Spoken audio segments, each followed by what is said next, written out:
ra-iisul wasaaraha Soomaaliya Dr. Cabdiweli Maxamed Gaas iyo wafdi ballaaran oo uu hogaaminayo ayaa ku yimid booqasho gaaban dalka Norway ee magaalada Oslo.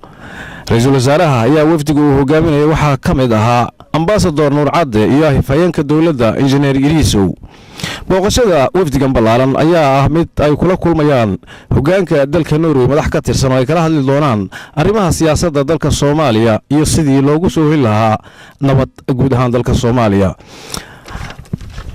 madaxda sare ee booqashada ku timid dalka Norway ayaa lagu wadaa in dhowr maalmood ay joogi doonaan dalkan iyagoo markaa kulanka ay la yeelan doonaan sida lagu soo waramayo ay noqon doonto maalinta Salaasada ee soo socota. kulankaasi ay la yeelan doonaan Soomaalida dalkan degan, isagoo Cabdiweli sheegay inuu kala hadli doono Soomaalida xaaladda siyaasadeed ee dalka Soomaaliya uu ku sugan. Haddaba wax ka weydiiyay ra-iisul wasaare Cabdiweli in mudanahan uu la kulmayo Erik Solheim ee ku sugnaa dalka Soomaaliya muddo sida uu sii fogeyn ay jirto warbixin sheegaysa in ay jirto in contractiyo la kala qalanayo interest uu jiro kaasoo sheegaya in dalka Norway uu Cabdiweli uu yimi inuu sii baafiyo contractiyo hore loogu soo galay magaalada Muqdisho. maruu iga jawaabayay su'aashaasina waxa uu yiri And I'm here to talk to our friends of Norway who help us, who are really doing a great work in Somalia, in every aspect of it, in the area of the humanitarian situation, in development, in reconciliation and peace building. Norway is one of those countries that contribute to Somalia, has helped in Somalia without conditions, with no conditions attached.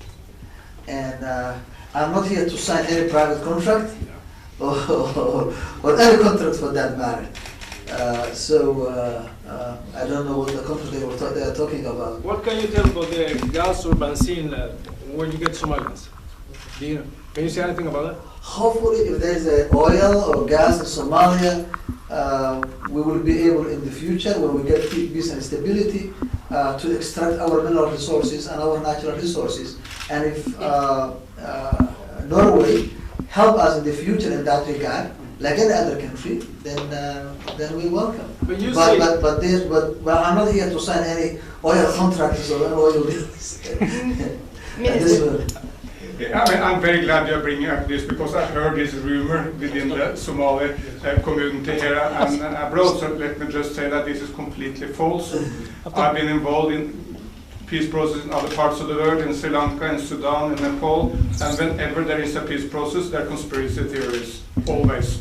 And there is, of course, the issue is completely transparent. Everyone can get to know exactly what people I met and what we discussed. No, not at all.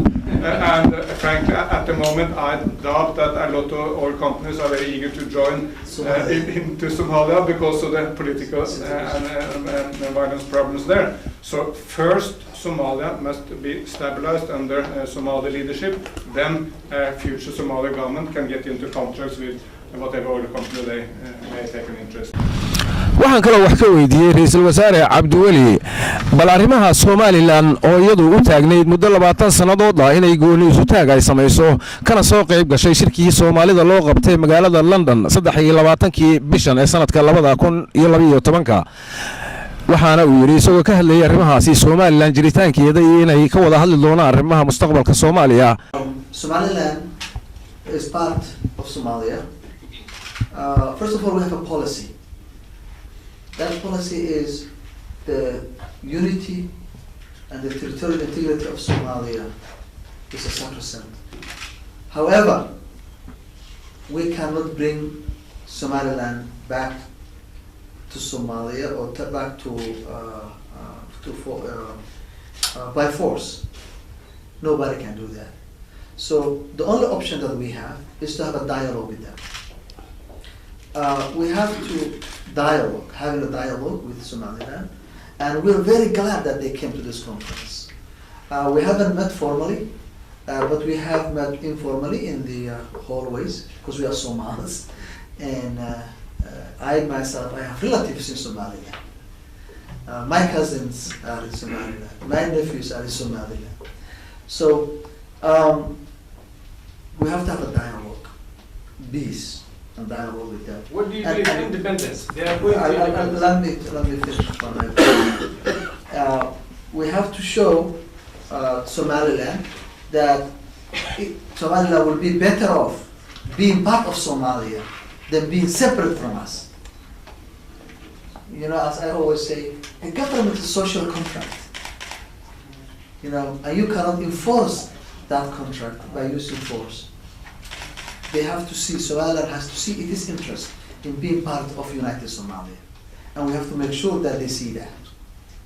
And hopefully, I believe, now we have the EU, Europe is coming together, North America is coming together, the East African community is coming together. So Somalis also will be able to come together and unite and be peace with each other. kulanka labada mas'uul ee ka socday dawladda Norway iyo Soomaaliya ayaa kula kulmay halkaasi su'aalana lagu weydiinayay ku saabsan arrimaha Soomaaliya iyo sidii nabad loogu soo hoyn lahaa guud ahaan geeyiga qaaradda Afrika khaasatan dalka Soomaaliya in muddo 22 sanadood dhibaato ay ka jireen. Xasan Saciid, telefishinka caalamiga ah Royal 24 magaalada Oslo ee dalka Norway.